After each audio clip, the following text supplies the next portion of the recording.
Hey everyone, welcome back to another edition of Leading the Averitt Way. I'm your host, Alice Crabtree. I'm really excited today to share with you our Service Center Director from Cookeville, Tennessee, Sammy Talent. Welcome, Sammy. Well, thank you, Alice, for having me. Well, I'm glad you're here. We got a lot to talk about today. We want to talk about your career.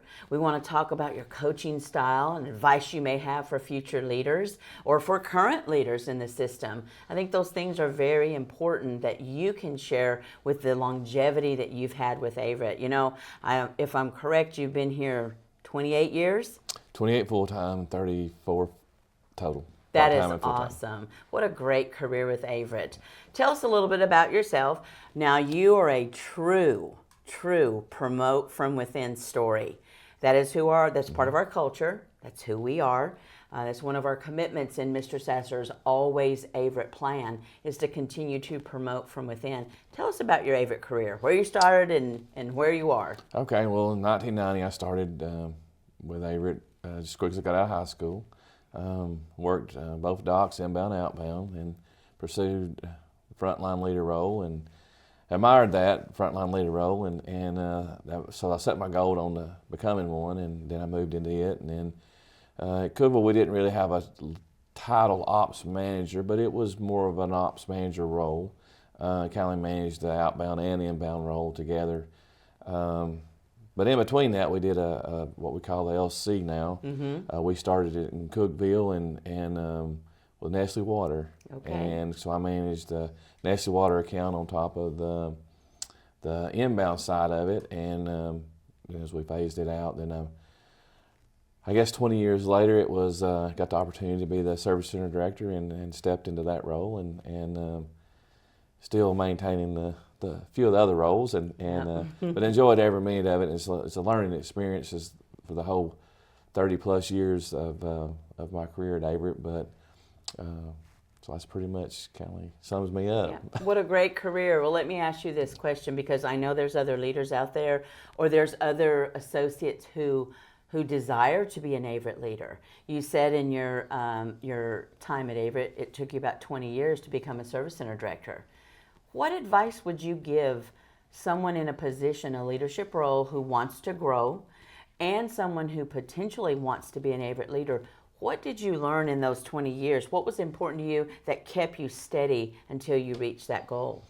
Well, I always wanted to be a Service Center Director after I learned what they do when I started on, as I worked it. So I set that as my goal. My biggest holdback was I second guess myself. Okay.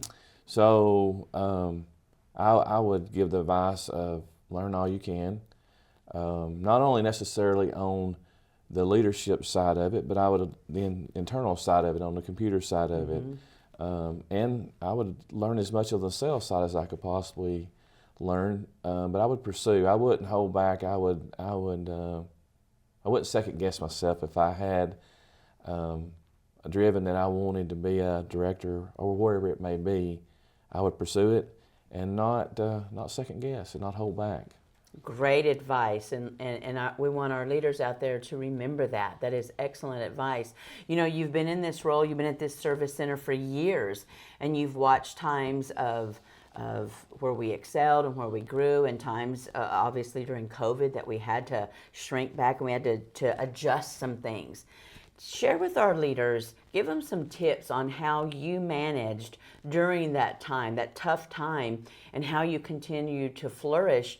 What was some of the celebrations that you had even during COVID? Well, the way we managed in COVID was, it was difficult. Mm-hmm.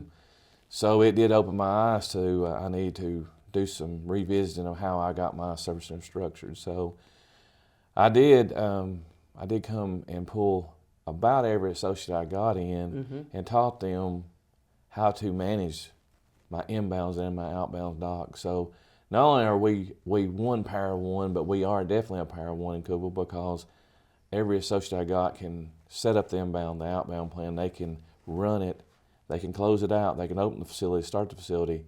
So that showed me during the COVID season that, hey, we need to get everybody where they can fill in other roles, be a good way to pursue new leadership. Gives them a chance to see if that's something they want to do. They might be a driver, but hey, they might want to be a frontline leader. So it was a win for the service center, and it was a win for the associates. But not only that, it pulled everybody together as a family. Love that. And that's who we are. That's part of our culture. It's one of our values that we talk about, that being a family, an Averitt family is important, that we all pull in together. We have a common goal, a common vision, and we all understand what that vision is. Well, being a service center director, being at this level of leadership, tell our leaders, how do you, in your service center, how do you keep your folks motivated to achieve excellence? What is your secret sauce?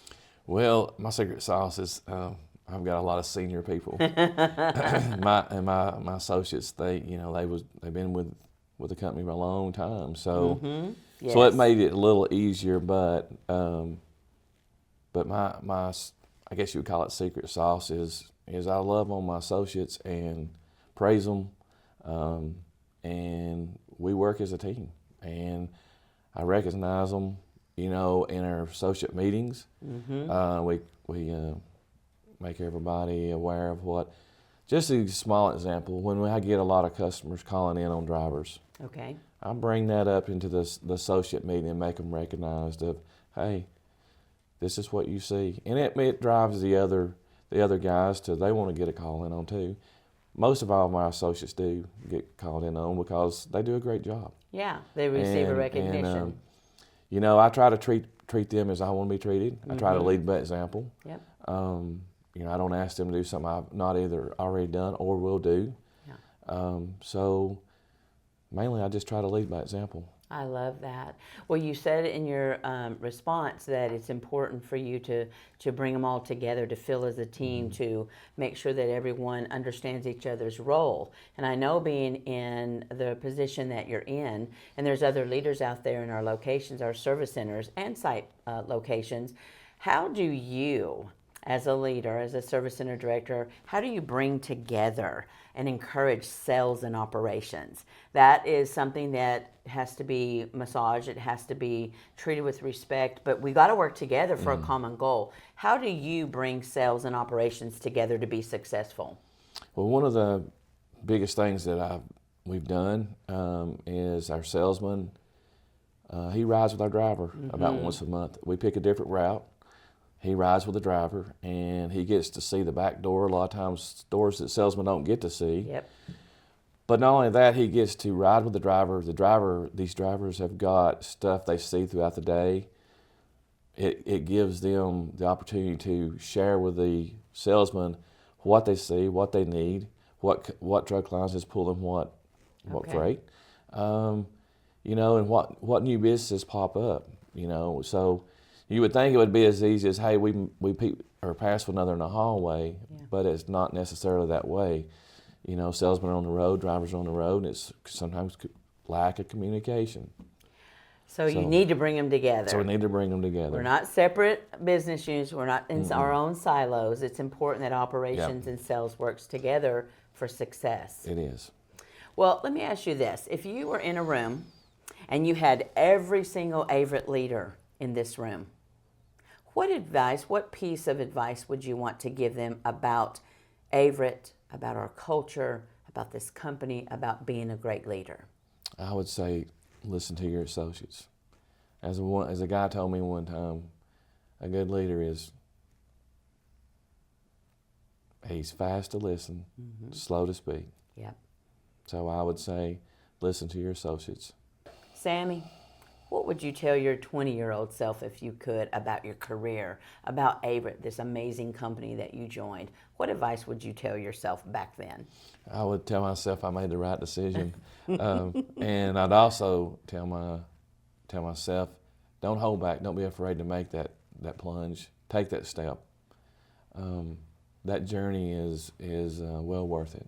Yes, it is, and we're blessed and so much better because you're with us. So thank you for what you do, Sammy. Thanks for being with us today. Leaders, thank you so much. Keep listening to Leading the Averitt Way.